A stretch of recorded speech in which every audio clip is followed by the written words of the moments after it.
writing a to-do list that you're going to wake up at 6 a.m, that you're going to do 4 exam questions, 5 essays, 10 sets of flashcards, you're going to read the whole specification and memorize it, is not going to happen. I'm going to say something and you're going to think this girl is not okay, but basically motivation is actually a myth.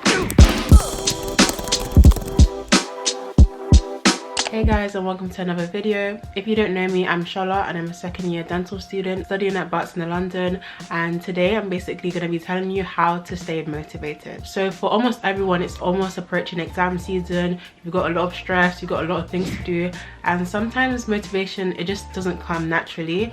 And I've personally experienced this. Through the tips that I'm about to tell you, I overcame these and I ended up getting amazing grades in secondary school and sixth form. So here are the tips that will hopefully encourage you as well. So my first tip is to tackle your why. Why are you not motivated? Is it because you are stressed? Is it because you're overwhelmed? Is it because you're actually just physically tired? Like, you need to understand why you're not motivated to get to the root of the problem, and you need to tackle that issue first. Like, if you are physically tired, you need to start having more sleep. You can't just expect to run off 5 hours of sleep each day through exam season. It's just not economic, it's not gonna work, and it's gonna damage you in the long term. So just get sleep. Even if it means leaving your revision a bit undone, sleep is better than trying to cram everything, because at the end of the day, you can't cram every single thing, especially this close to exams. So prioritize your sleep, prioritize your health, your eating, everything. Please look after yourself. Another thing is, sometimes you're burnt out, so stop having these expectations that you're going to revise 10 hours a day because you haven't been revising previously, because it's not going to solve anything. You're not going to get those hours back. The most you can do now is to try to do as much as you can, but in a smart way. Like, try to give yourself a timetable where you can just go through everything in a good manner, as opposed to trying to cram the entire year in a few days. It's not going to work. One of the most important things with motivation is that you need to figure out whether your motivation is intrinsic or extrinsic, and I'm going to go into this now. So when you do feel motivated, are you motivated by the fact that you will make your parents proud, that you've been promised a present if you get a grade 9 in whatever subject, whatever? All of these motivations are extrinsic, so they're relating to something outside of yourself. This might be motivating for some people, and it does motivate you for a little while, but at the end of the day, what you start to realize is that this just leads to burnout, because you're chasing this goal, and because this goal isn't like right in front of you, it gets tiring. Like, you just get tired of trying to chase this goal, essentially. Like, sometimes you just think, what is the actual point? And you think that you can't achieve it, so then you give up. So honestly, this is not a good type of motivation to have all of the time. It can motivate you for those short bursts of energy, but in the long term, it's not going to sustain you. So something that you should focus on is intrinsic motivation. People who have intrinsic motivation are more likely to persevere when times get tough, when things are not as easy as they seemed initially. So figure out the reason why you are personally studying and start to fall in love with the process of studying. So the way that I fell in love with the process of studying is that I made it the most enjoyable experience ever.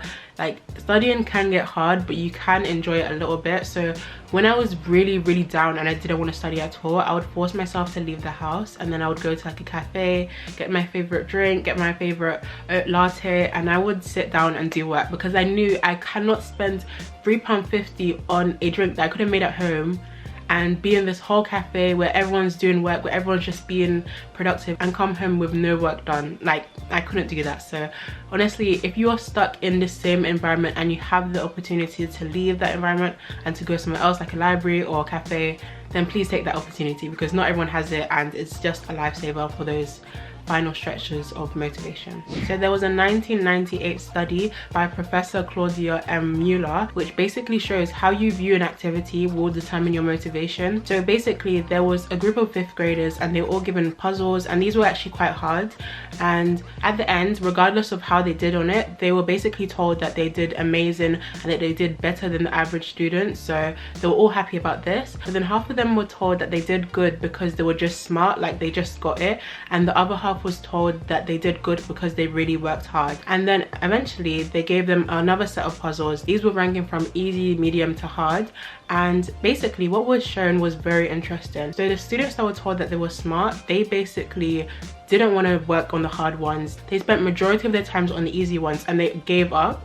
And then when they were asked whether they found it fun or not, they did not enjoy it. They found it really hard, and they just didn't really like it. On the other hand, the group that was told that they did well because they worked hard, they had increased levels of motivation. They spent majority of their time working on the harder puzzles, and even if they couldn't complete them all, they gave each one a go. And this just shows how much motivation that they had just because of the fact that they were told that they worked hard for it. As well as this, when they were asked whether they found it fun, they actually really enjoyed the process of the puzzles. Even if they couldn't come to the end of them, they just really enjoyed it. What this essentially shows is basically the concept of the locus of control. So scientifically, people who view themselves as having control over their lives are more likely to have increased levels of motivation and are more likely to achieve their goals. If you are the type of person who thinks that I'm bad at maths, all of the questions that I get are so hard, you're not going to feel motivated to do maths. You're just basically constricting yourself to this viewpoint that you will never do better. But then people with a good locus of control, they will think, okay, so I'm not the best at maths right now, but I can improve. I have the resources to improve and I am able to do it. As much as it sounds like that annoying concept that your teachers always tell you, that growth mindset this, growth mindset that, it actually does play a huge role in your motivation levels. So when I was studying, even with the subjects that I didn't like I really disliked them, I told myself, by the end of this year, you're gonna get a grade 9. I don't care. By the end of this year, you're gonna pass this subject with flying colors. And that's the mindset that you should have, because at the end of the day, you're the only one who's responsible for your exams. You're the only one who's responsible for your grades. So if you start to take control, it's scary because you know that you are the only one who can affect your outcome. But it's actually really liberating to think that if you put in the work, you can achieve what you want. So honestly, really focus on your mindset because it's very important. So moving on, I'm gonna say something and you're gonna think this girl is not okay, but basically motivation is actually a myth. Most successful people are not just successful because they have an extreme amount of motivation, that they wake up in the morning and they're like, yep, I have to do this. They wake up at 5 AM, they go journal, they go work, they go do all of this extra stuff, and you're thinking, how do they have the motivation to do this? The truth is, they don't. They're just disciplined, and discipline is a very, very important thing when it comes to studying. There's a reason why people are able to push themselves to study for long hours. I'm not saying you should do that because it doesn't work for me either, but there's a reason why they can. Like when you see these live 12-hour study with me's, you're like, how is it possible? They basically disciplined themselves to be able to work these long hours. Like, it didn't come easy, it was not natural. It just worked out it so many times that it became something that was natural to them. If you think about some of the hardworking people in your life, like parents who come home from a 12-hour shift to look after you, to make dinner for you and your siblings, they don't do that out of motivation. They do that out of discipline because they know that they have to. So this is the mindset that you have to start having. Discipline is what allows you to take control over your life. It makes you see that things don't happen to you. You are the one who's in control of everything that happens. So you need to understand that no one is going to do it for you. No one's going to set your exams for you, and no one's going to study for you. At the end of the day, it's each man for himself. Like, don't believe these people who are saying they're not revising. I promise you, they are revising. They are cramming. They have those flashcards out. They're doing the exam questions. Honestly, don't listen to them. It's each man for himself. So even when you think people around you are not studying, people not taking it seriously, that doesn't matter. Focus on yourself and focus on getting your own grades, because it's gonna be you opening that envelope on results day, that envelope that has your name on it. No one else is gonna open it for you. So start to take it seriously from now on if you haven't already. Now finally, what I want to say is that you need to start having realistic goals. Please, I understand you're behind. Almost everyone is probably behind at this point, but writing a to-do list that you're going to wake up at 6 AM, that you're going to do 4 exam questions, 5 essays, 10 sets of flashcards, you're going to read the whole specification and memorize it, is not going to happen.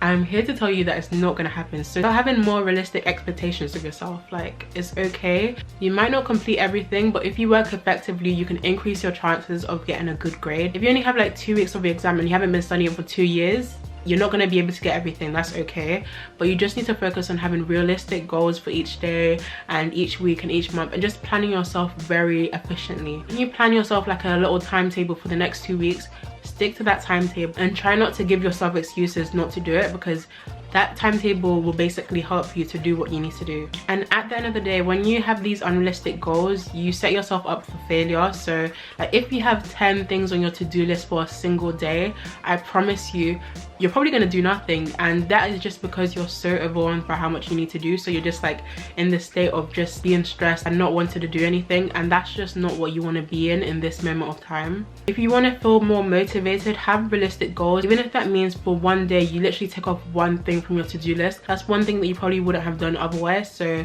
see each tick on that to-do list as a really big achievement, because it is. Because some people are doing nothing. Some people are just going to walk into that exam with a blank head without revising anything, and you are putting in all of the work right now. So you need to give yourself some credit, and you need to start appreciating yourself, because you might have a day where you're getting all of your exam questions wrong, where you're stressing out, where you're doing all of this. But the fact that you got those questions wrong, that means that you're a step towards getting them right if they come up in the actual exam. So start giving yourself more credit and stop being so harsh on yourself. It's actually okay to make mistakes, because that's how we learn. Like, you need to start seeing like these bad grades, these bad marks as motivation. Because you got it wrong now, that means that you don't need to get it wrong in your actual exams. So it's actually a good thing when you think about it. So yeah guys, that's pretty much the whole video. I really hope it motivated you and that it helped you, and if it did, be sure to like, comment and subscribe. I wish you the best of luck for your exams, guys. You've actually got this. Like, don't stress, you've got this. Just put in the work now and you will see results. I'll see you guys next time. Bye.